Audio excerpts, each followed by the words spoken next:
చిత్తూరు జిల్లా రాజకీయాల్లో famous CK బాబు మాజీ ముఖ్యమంత్రి వైఎస్కి అత్యంత సన్నిహితుల్లో సీకే బాబు ఒకరు. వైఎస్తో కలిసి రాజకీయాల్లో సీకే బాబు సుదీర్ఘ కాలం పాటు పనిచేశారు. అయితే తాజాగా ఈయన వైసీపీలో చేరారు. మహాప్రస్థానం ముగింపు రోజునే వైఎస్ఆర్ పార్టీలో చేరడం ఆనందంగా ఉందన్నారు. వైఎస్ఆర్ కాంగ్రెస్ పార్టీ అధినేత జగన్ ని ముఖ్యమంత్రి చేయడమే ధ్యేయమని అన్నారు. జగన్ నిరంతరం ప్రజల్లో ఉంటూ ప్రజా సమస్యలు పరిష్కారానికి ప్రణాళికలు రూపొందిస్తున్నారని చెప్పారు. సీకే బాబుగా సుపరిచితులైన సీకే జయచంద్రారెడ్డి తొలుత చిత్తూరు నియోజకవర్గం నుంచి స్వతంత్ర అభ్యర్థిగా గెలుపొందారు. ఆ తర్వాత 1994, 1999, 2009లో కాంగ్రెస్ పార్టీ తరపున విజయం సాధించారు.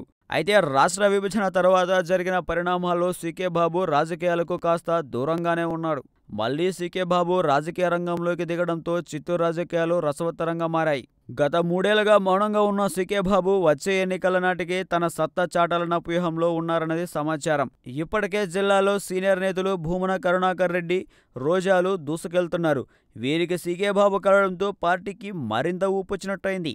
ఈ నేపథ్యంలో కడప, కర్నూలు తర్వాత చిత్తూరు జగన్ కంచుకోటగా వైసీపీ వన్ సైడ్ అవ్వడంలో సందేహం లేదంటూ వైసీపీ అభిమానులు హర్షం వ్యక్తం చేస్తున్నారు.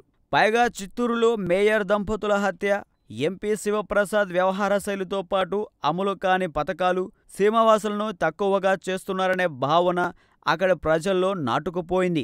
దీంతో వైసీపీకి తిరుగులేదనే భావనలో ఆ పార్టీ నాయకులు ఉన్నారు. ఇటీవల సర్వేలో కూడా టీడీపీ కూటమికి 2 సీట్లు, వైసీపీకి 10 సీట్లు సునాయాసంగా వస్తాయని, మహా అయితే ఓ స్థానంలో గట్టి పోటీ ఉంటుందని తేల్చి చెప్పేశారు.